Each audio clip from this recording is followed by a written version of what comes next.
Giza lilikuwa totolo. Yalikuwa majira ya saa 8 usiku. Nilimuona mama kwenye miti mirefu akiniita, lakini kila niliposogelea alipotea. Nilimfuata, sikumuona. Nilimulika tochi kila upande bila mafanikio. Nilizidi kumtafuta na kumfuata bila kuchoka.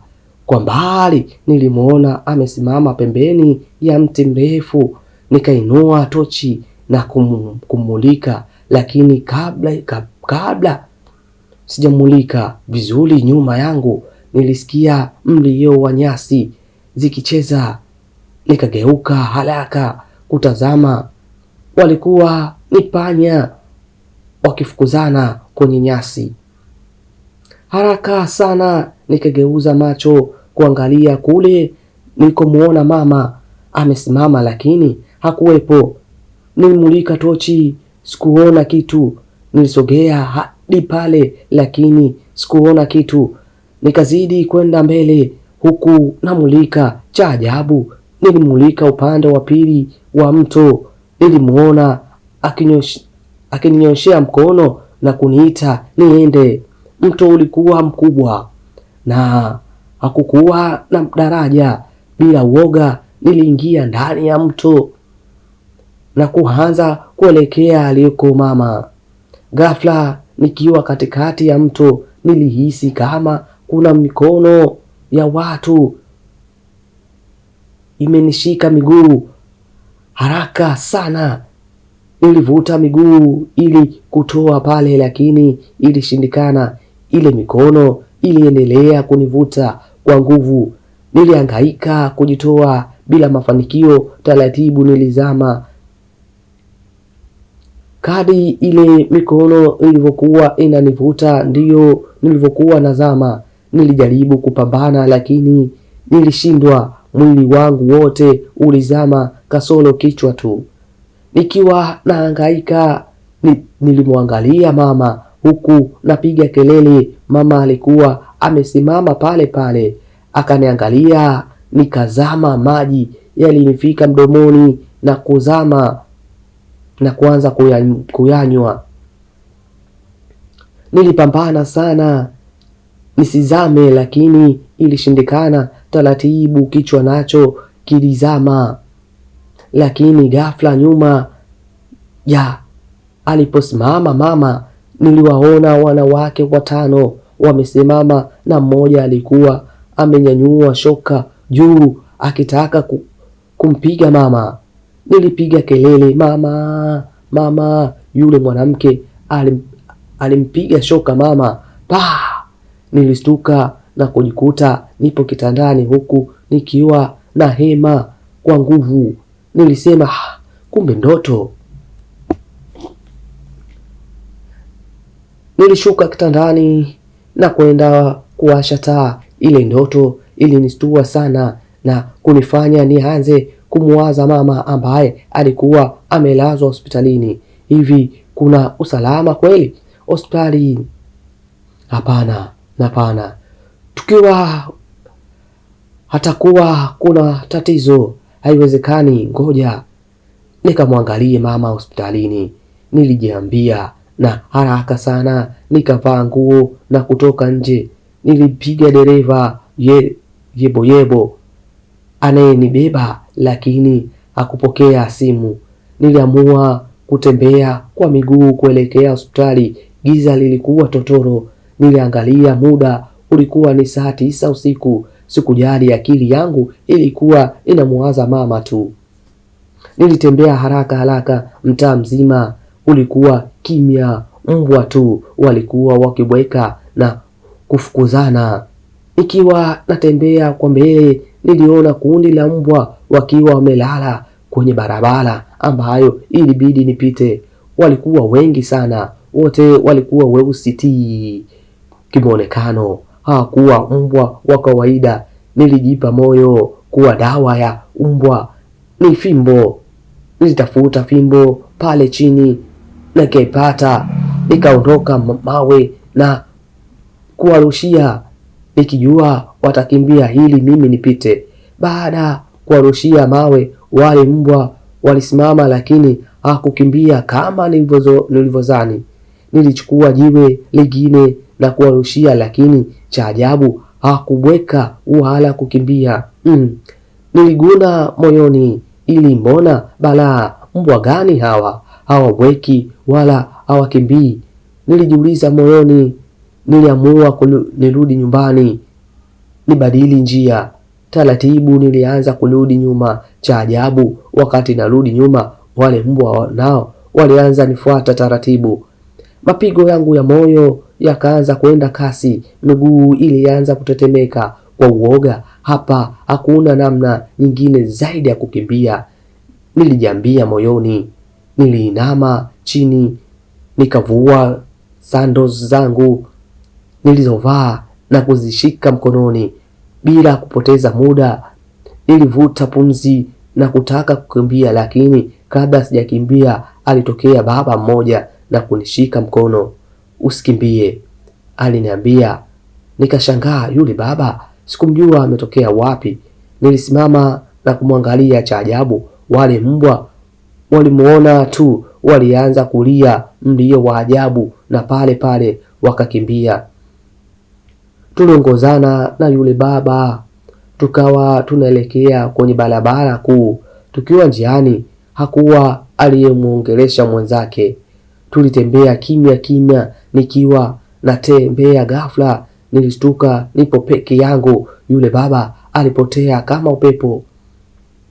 Niliangalia kushoto na kulia, sikumuona. Woga ulinijia, nikaanza kukimbia kama kichaa. Nilikimbia mpaka nilipokutana na barabara kuu. Cha ajabu, nilipofika kwenye barabara kuu nilikutana na daladala limepaki. Nikashtuka na kuangalia saa. Ilikuwa bado ni saa 9 usiku. Daladala saa 9 usiku, au itakuwa walipata dharura ndio maana wapo hapa? Nilijiuliza. Wakati najiuliza hayo, alitokea kaka mmoja kwenye lile basi na kuniuliza kama naenda.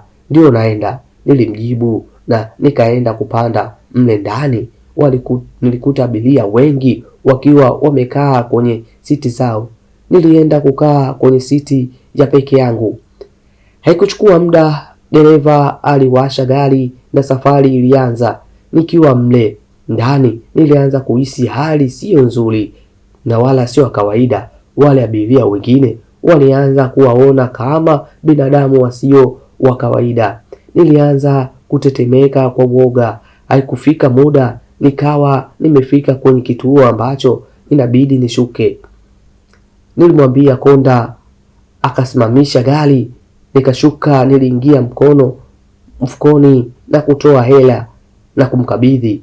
Baada ya kuona hela niliyompa yule kaka ambaye nadhani ndiye aliyekuwa konda, alibadilika sura kwa hasira. Aliniangalia kwa jicho kali sana. Nikaogopa. Alichukua ile hela na kuwaonesha abiria waliokuwa mle ndani. Walicheka kwa sauti wale abiria wengine baada waliona nauli yangu. Nilijua labda nimetoa hela kidogo. Nikamuuliza, kwa nini nauli shingapi? Alicheka kwa sauti. Baada kuona muda unaenda, dereva wale ile gari akamwambia yule kaka, ingia kwenye gari uondoke. Nilimwangalia yule dereva, alistuka nusuru nianguke.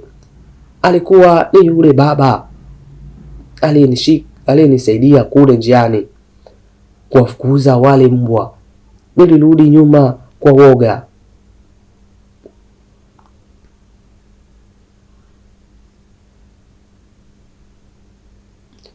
Waliwasha gari wakaondoka, wakaniacha nimebaki na shangaa.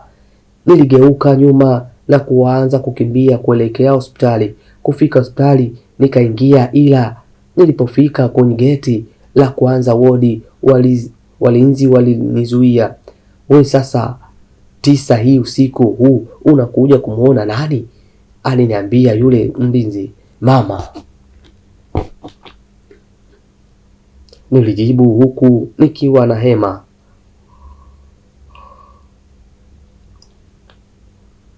Hakuna mtu anayekuruhusu kuingia saizi. Subiri hapo nje, muda ukifika utaingia.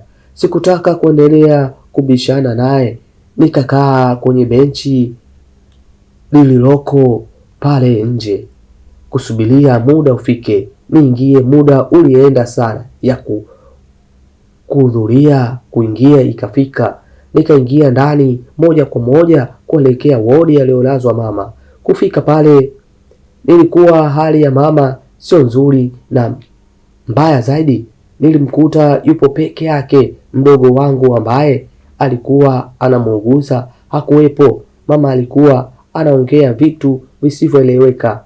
Mama, mwanao Martin nimefika, nilimwambia lakini hakunijibu kitu. Nikatoka nje haraka huku nikipiga kelele na kwenda kumuita dokta.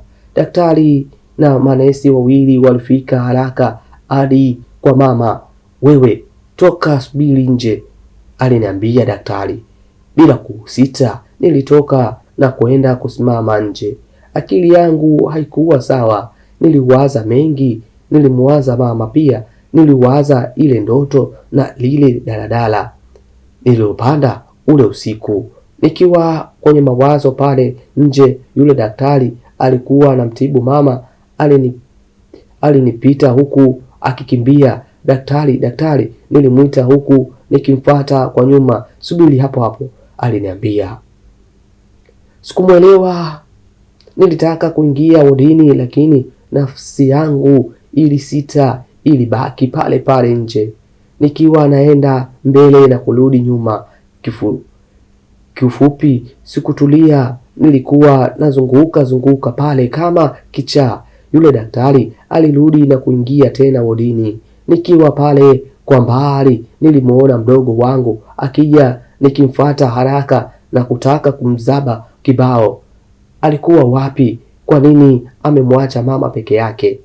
Nilimuuliza maswali mfululizo, lakini nilipomwangalia vizuri niligundua alikuwa ameumia kichwani. Alikuwa akitoka damu. Akiwa hajanijibu kitu, alitokea mama mmoja na kuanza kumfokea mdogo wangu aitwaye Grace. Mtoto mshenzi sana wewe, yaani umeacha kumuuguza mama yako ukaenda kulala na mume wa mtu. Na mume wangu, aliongea yule mama. Maneno yake yalinishtua sana. Grace mdogo wangu, hiki nini? Nilimuuliza, lakini hakunijibu kitu. Akawa ananiangalia kwa aibu. Anamuuliza, hiki ni nini? Ana bahati sana huyu, ningemuua leo. Nimemkuta chooni na mume wangu wakifanya upumbavu wao, aliongea yule mama. Naomba umsamehe mama, nitakuja tuzungumze hili. Kwa sasa naomba utuache tumuuguze mama yetu, nilimwambia yule mama. Alifyonza na kuondoka. Wakati anaondoka, yule daktari alitoka na akawa anajiuma huku akizunguka. Kwa maneno ya mwisho akaniambia, nijikaze, mama amekufa tafadhali. Ile taarifa ilikuwa mbaya sana kwangu. Mama alikuwa ni kila kitu kwangu. Niliangua kilio pale kama mtoto. Watu wakawa wananishangaa, mwanaume huwa hatulii hivi hata kama tumepatwa na tatizo gani, aliniambia mzee mmoja aliyekuwa anapita pale. Tulirudi nyumbani kuandaa taratibu za mazishi. Taarifa ya mama kufariki ili wafanya watu mtaani walipuke kwa furaha. Wengi walifurahi sana, kwani walikuwa wakimtumu mama kuwa mchawi. Baada ya taratibu zote kukamilika, siku ya pili yake tulienda hospitali kuchukua mwili na kurudisha nyumbani kwa ajili ya mazishi. Tulichukua hadi nyumbani tukauweka chumbani kwake. Nilitoka nje kufuatilia taratibu nyingine. Nikiwa pale nje, roho iliniuma sana. Watu walikuwa wengi, lakini wote walikuwa kwenye nyuso za furaha sana, na wengine walipiga miduzi kufurahia msiba wa mama. Imani yao kubwa ilikuwa kuwa mama mchawi nguli. Binafsi sikuamini kabisa hilo swala. Maisha yangu yote niloishi na mama sikuwahi kuona kitu chochote cha kumtilia shaka kuwa ni mchawi. Muda wa kuzika ulipofika, tulielekea makaburini kuzika. Kufika pale, bado watu waliendelea kupiga kelele na kupiga miluzi kuwa mama ni mchawi, hivyo azikwe haraka. Mfukweni haraka huyo mwanga mkubwa, aliongea kijana mmoja aliyekaa karibu na mimi. Nilishindwa kuvumilia, nilimshika na kuanza kumpiga. Watu wengi wakaingia, vurugu kubwa ilitokea. Niliokota mawe na kuanza kuwafukuza. Ondokeni, niacheni nimzike mama yangu peke yangu, kama hamtaki kumzika kiustaarabu, naomba ondokeni. Nilipiga kelele na kuwasukuma watu waondoke. Nikiwa katika vurugu, watu wawili walinishika mikono kwa nguvu na kuniambia nitulie. Nilipoangalia vizuri, niliwajua walikuwa ni wale wa kwenye ile daladala niliyopanda usiku. Alikuwa yule kaka nilimpa hela na yule dereva. Nilistuka kuwaona pale haraka sana, nikawa na watoa mikono. Walinishika lakini nilipigwa na butwaa. Baada ya kuona mikono yao ina vidole vitatu tu, nikainuka macho, wakaniangalia. Sura zao nazo hazikuwa za kawaida. Mbona balaa hili sasa?